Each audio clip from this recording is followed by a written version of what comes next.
Okay, so you know how we like to really get into the nitty-gritty of things here? And, Okay. as a philosopher, you are probably particularly interested in like the whole question of knowledge and how we know things. Oh, absolutely. So today we're going to go on a deep dive into a field that I think you'll find super fascinating. Okay. It's called Feminist Social Epistemology, Okay. and we're using the Stanford Encyclopedia of Philosophy entry as our main guide for this. That's good. So basically what this field does is it challenges that traditional idea that knowledge is purely objective, that kind of view from nowhere. Right. Like it's just out there independent of us. Exactly. And instead, it argues that our identities, like who we are socially, our gender, our race, our class, all of that, it actually shapes not just what we know, but how we know it. It's really a fundamental shift in perspective. For sure. Yeah. And so what we're going to do today is unpack this idea of feminist social epistemology and really think about why it matters for someone like you, a philosopher who's concerned with the foundations of knowledge. Yeah. Right. Because it's not just some abstract theory.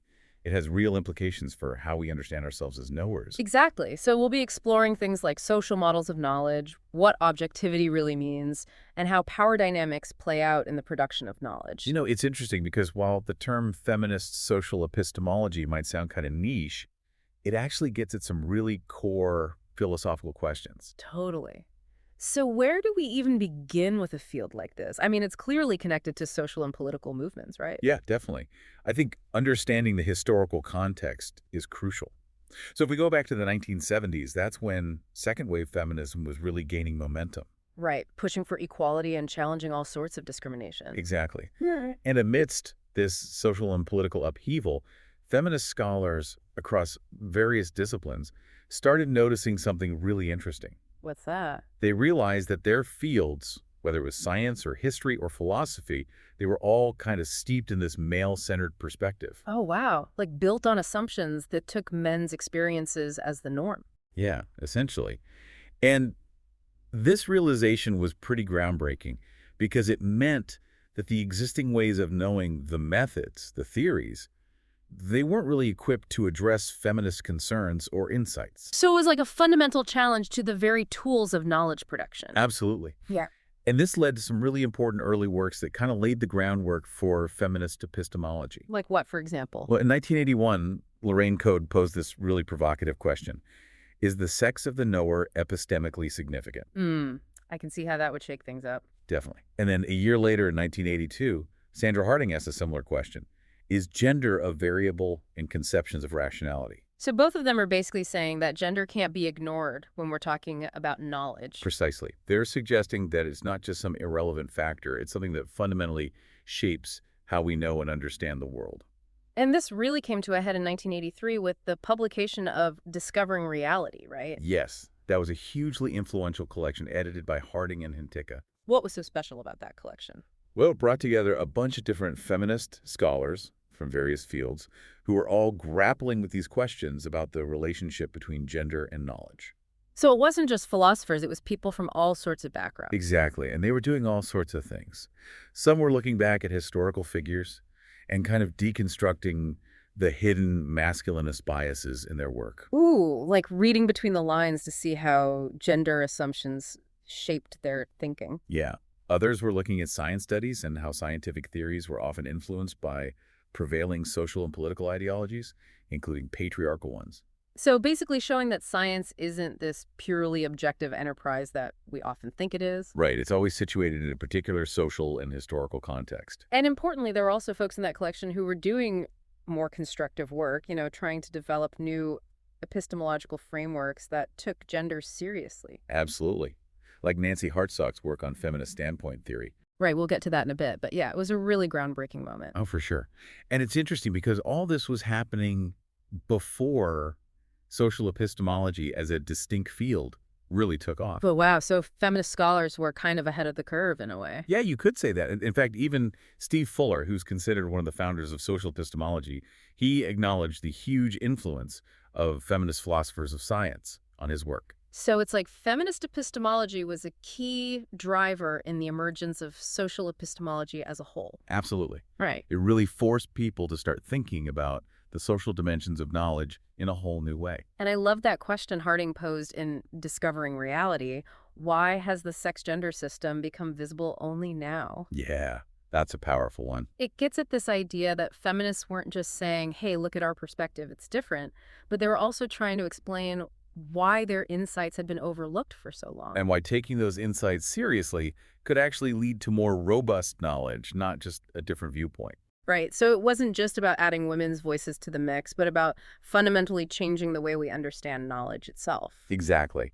And this is where Harding's work in her 1986 book, The Science Question in Feminism, becomes really important. Okay, tell me more about that. So in that book, she kind of lays out this initial framework for understanding the different strands of feminist epistemology that were emerging. Okay, so what are these different strands? She identifies three main ones: feminist empiricism, feminist standpoint theory, and feminist postmodernism.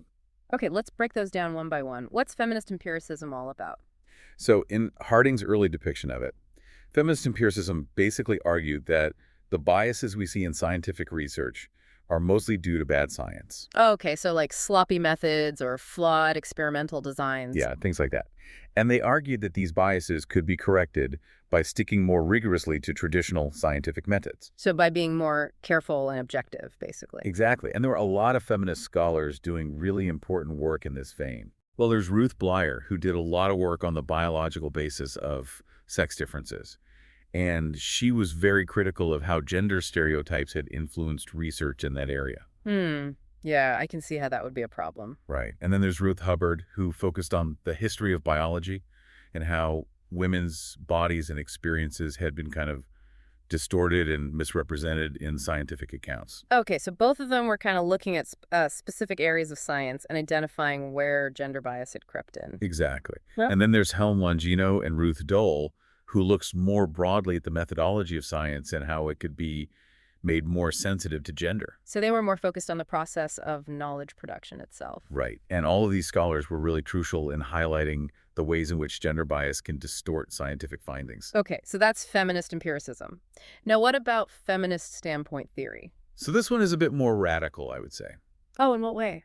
Well, feminist standpoint theory basically argues that feminist political engagement and their focus on women's lives can actually give them a unique and valuable perspective on social reality. Okay, so it's not just about having a different opinion, it's about having a different standpoint based on your social location. Exactly. And some even argue that this standpoint can be epistemically privileged, meaning it can lead to more accurate or complete knowledge.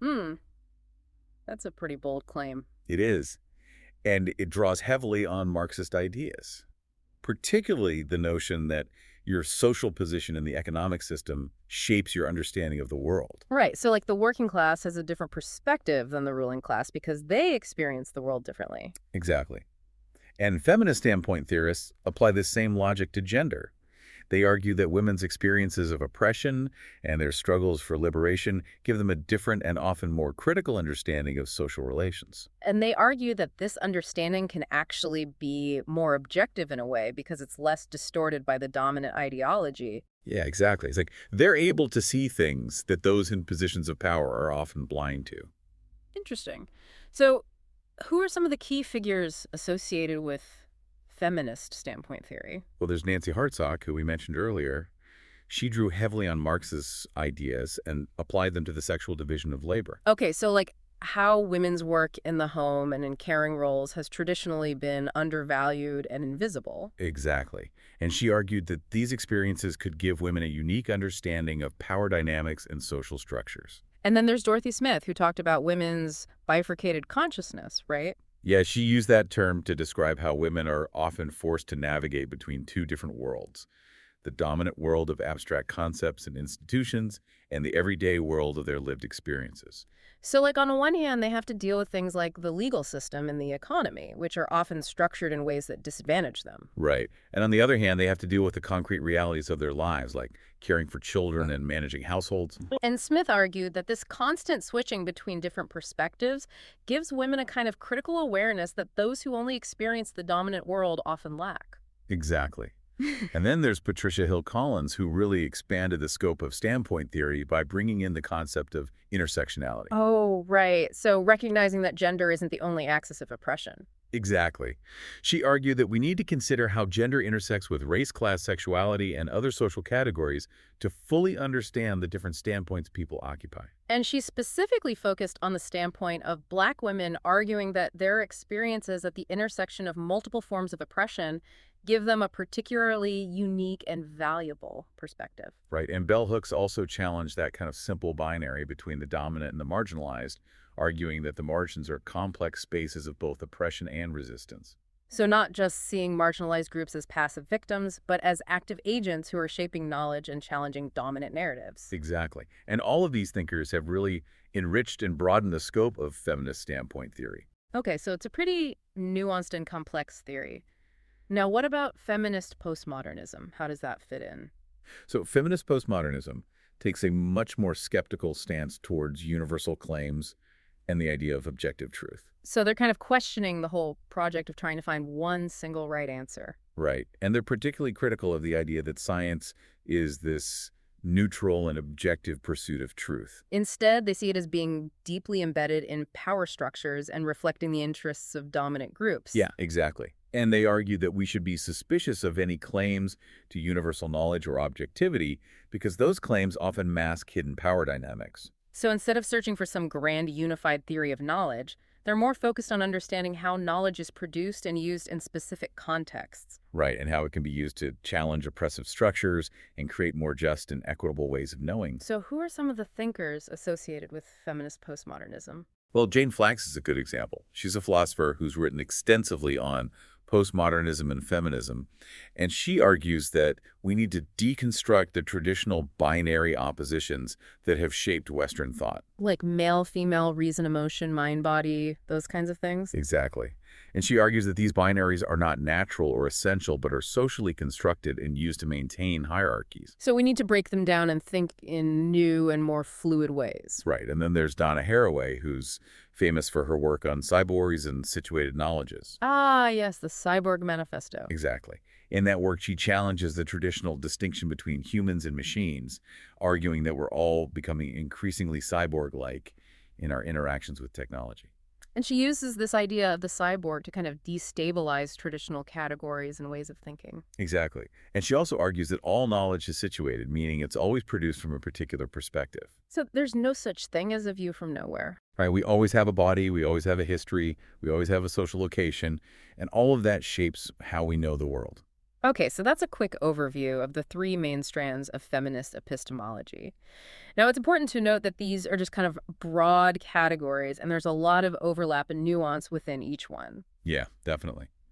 And the field has evolved quite a bit since Harding first laid out this framework. So it's not like people are neatly divided into these camps anymore. Right. It's more like there's a shared set of concerns and commitments, but there's also a lot of diversity in how people approach those concerns. And one of the key critiques that runs through all of these different strands is the critique of epistemological individualism. Yes, that's a big one. So what is epistemological individualism? It's basically the idea that the knower is this isolated individual who's kind of detached from their social context. Like the classic image of the philosopher sitting alone in their study, pondering the mysteries of the universe. Exactly. And this view has been really dominant in Western philosophy, especially since Descartes. Right, with his famous, I think, therefore I am. Yeah, Descartes was all about the power of individual reason to discover truth. But feminist epistemologists argue that this individualistic model is really misleading. Because it ignores the fact that we're all embedded in social relationships and structures that profoundly shape how we know things. So it's not like we're just these lone minds floating in a vacuum. Right, we're always already situated in a particular social world. And that world shapes our experiences, our beliefs, our values, everything. And they argue that this has real epistemic consequences. Absolutely. For example, our social location can affect what kinds of knowledge we have access to, who we trust as sources of information, and even what counts as knowledge in the first place. Right, because what's considered knowledge in one community might be dismissed as mere opinion in another. Exactly. And so feminist epistemologists argue that we need to move beyond this individualistic model and start thinking about knowledge as something that's produced collectively and socially. Okay, so let's dive into that a bit more. What does it mean to think about knowledge as social? Well, one way to think about it is to consider the idea of situated knowers. Okay, what does that mean? It means that we're not just generic knowers who are all the same. Right, like we don't all have the same access to the same information or the same resources. Exactly. And feminist epistemologists argue that these differences in our social locations actually have epistemic significance. Meaning they affect what we know and how we know it. Precisely. So, for example, our gender, our race, our class, our sexual orientation, all of these things can shape our experiences in ways that give us different perspectives on the world. And these perspectives aren't just different in a trivial way, they can actually lead to different kinds of knowledge. Right. So it's not just about having different opinions, it's about having different ways of knowing. And this is where standpoint theory becomes really relevant. Yeah, definitely. Standpoint theory is all about how our social location can give us a unique and valuable standpoint from which to view the world. Okay, so how does that work? Well, the basic idea is that those who are marginalized or oppressed often have a more critical and insightful understanding of social relations than those who are in positions of power. Because they're forced to see things from both sides. Exactly. They have to understand the dominant perspective in order to navigate the world, but they also have direct experience of the ways in which that perspective is limited and often harmful. So it's like they have a kind of double vision. Right. And standpoint theorists argue that this double vision can be epistemically valuable because it allows them to see things that those in the dominant group often miss. Like what, for example? Well, think about the history of science. For centuries, women were largely excluded from scientific institutions. Right, they weren't allowed to be scientists or doctors or professors. Exactly. And as a result, a lot of scientific research was based on male bodies and male experiences. So it was like the male body was taken as the norm, and the female body was seen as deviant or abnormal. Right. And this had all sorts of consequences. Right. For example, a lot of medical research was done on men, and then the results were just assumed to apply to women as well. Even though women's bodies are obviously different. Exactly. And this led to all sorts of problems. Women were often misdiagnosed or given inappropriate treatments because doctors didn't fully understand how their bodies worked. So it's like women were being harmed by this lack of knowledge about their own bodies. Precisely. And feminist standpoint theorists argue that this is just one example of how the exclusion of marginalized groups from knowledge production can lead to incomplete and even harmful knowledge. Okay, so standpoint theory is basically saying that we need to pay attention to the standpoints of those who have been marginalized because they can offer unique and valuable insights. Exactly. And it's not just about adding their voices to the mix. It's about recognizing that their standpoints can actually challenge and transform our existing ways of knowing. So it's not just about diversity, it's about epistemic justice. Exactly. It's about recognizing that everyone has the right to participate in the production of knowledge, and that we need to create structures that allow for that to happen. Okay, so that's standpoint theory. Now let's talk a bit more about the idea of knowledge as a social process. Okay, so one way to think about this is to consider the role of communities in knowledge production. Right, because we don't just come up with knowledge in isolation, we do it in conversation with others. Exactly. And feminist epistemologists have emphasized the importance of communities in several ways. Like how?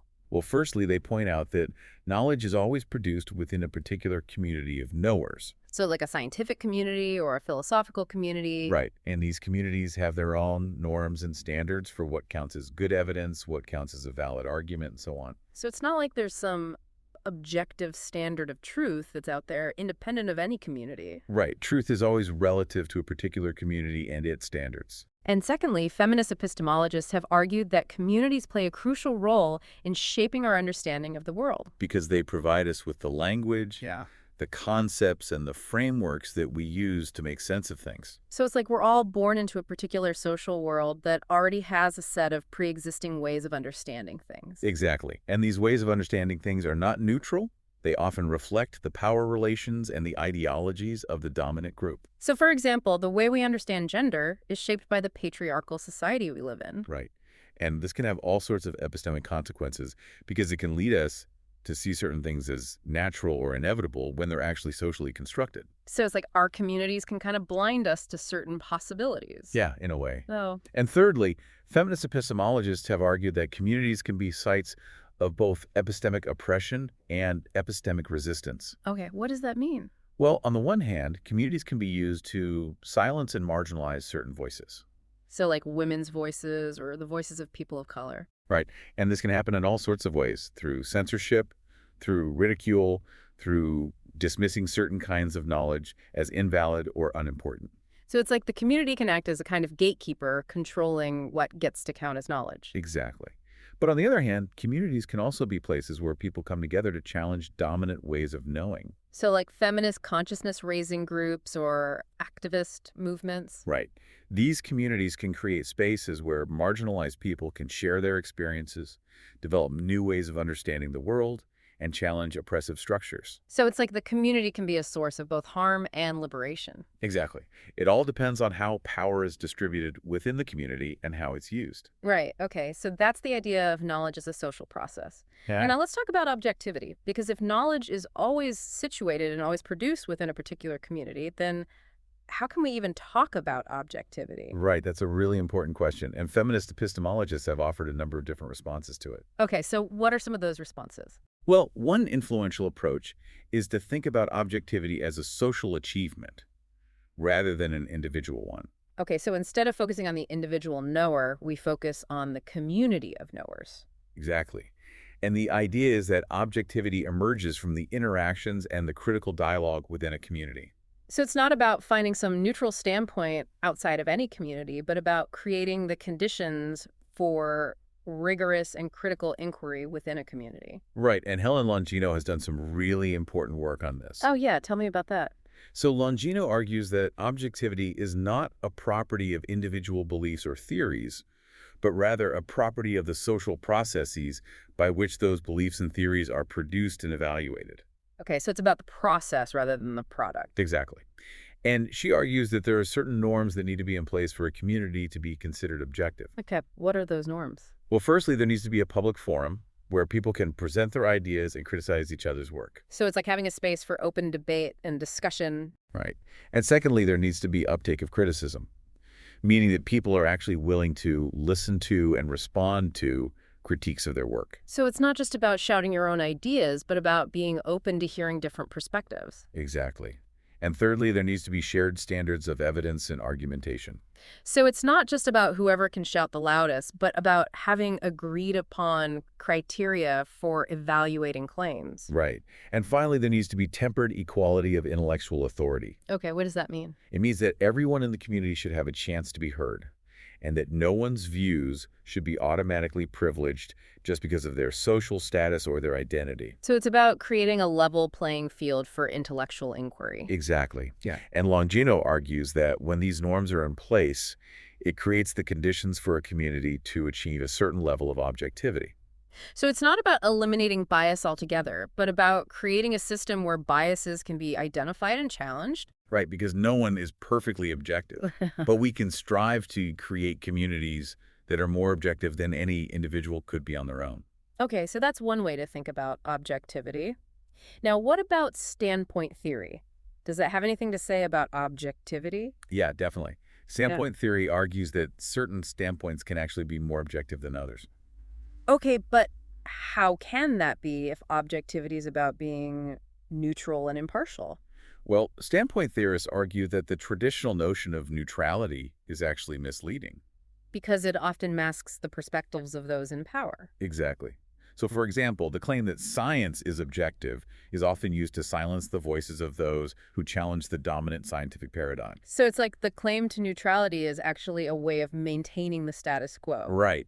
And standpoint theorists argue that instead of striving for neutrality, we should be striving for strong objectivity. Okay, what's strong objectivity? It's basically the idea that certain standpoints, particularly those of marginalized groups, can offer a more critical and comprehensive understanding of the world. Because they're able to see the limitations of the dominant perspective. Exactly. And they argue that this kind of objectivity is actually stronger than the traditional kind, because it's less likely to be distorted by power relations.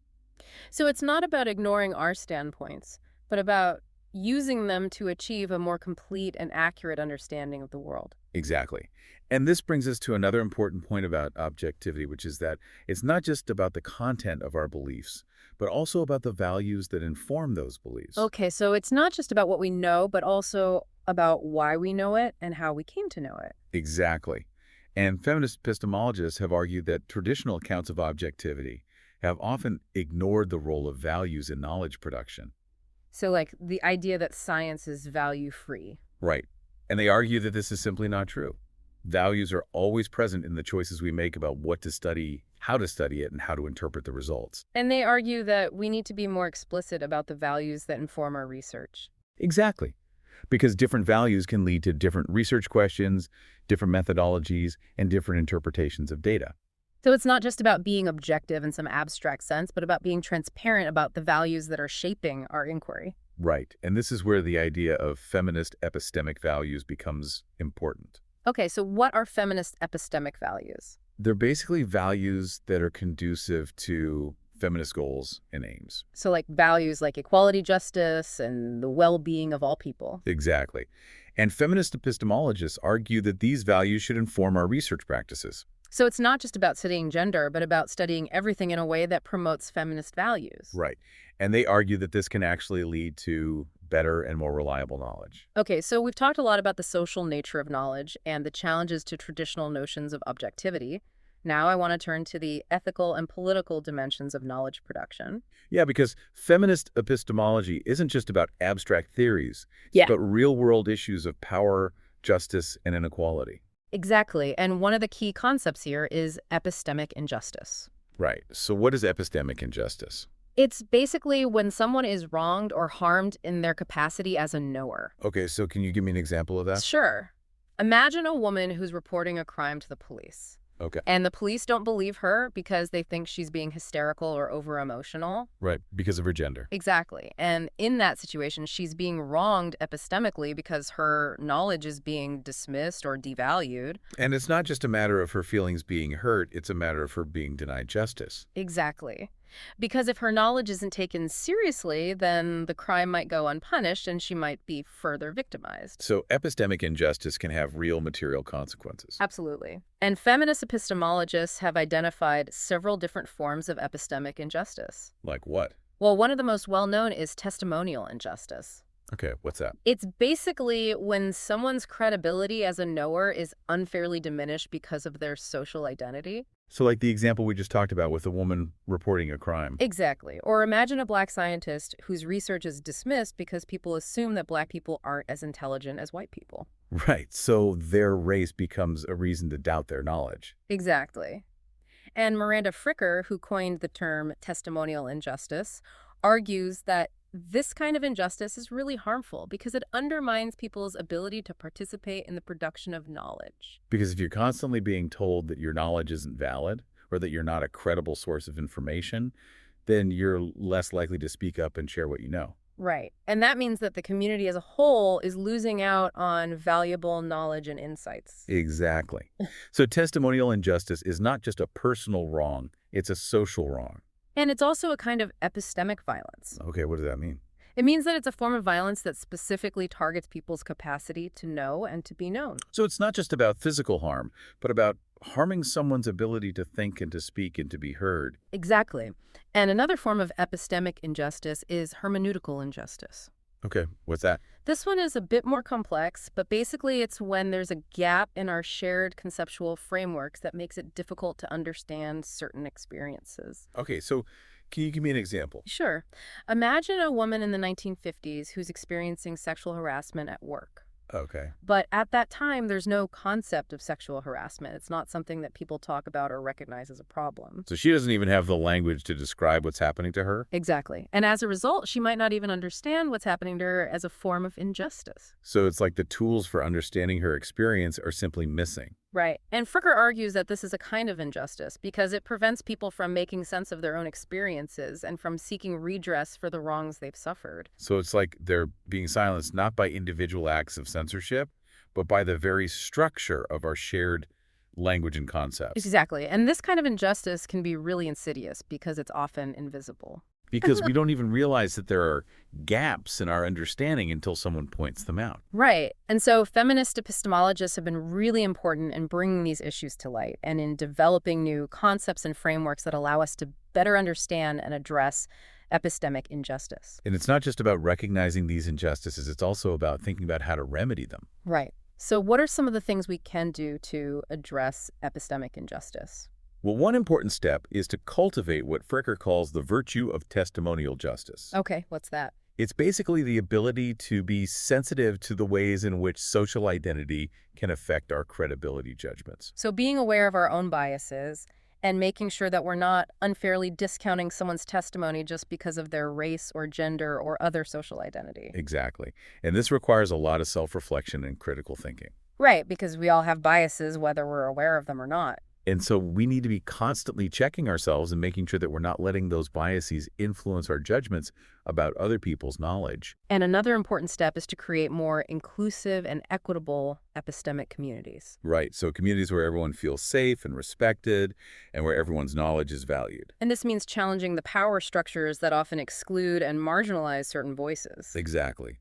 It means making sure that everyone has a seat at the table and that everyone's contributions are taken seriously. And it also means being willing to listen to and learn from those who have different experiences and perspectives than our own. Because often the best way to address epistemic injustice is to simply listen to those who have been silenced and to amplify their voices. And finally, I think it's important to recognize that addressing epistemic injustice is not just about individual actions, it's also about systemic change. Right, because these injustices are often embedded in the very structures of our society. Exactly.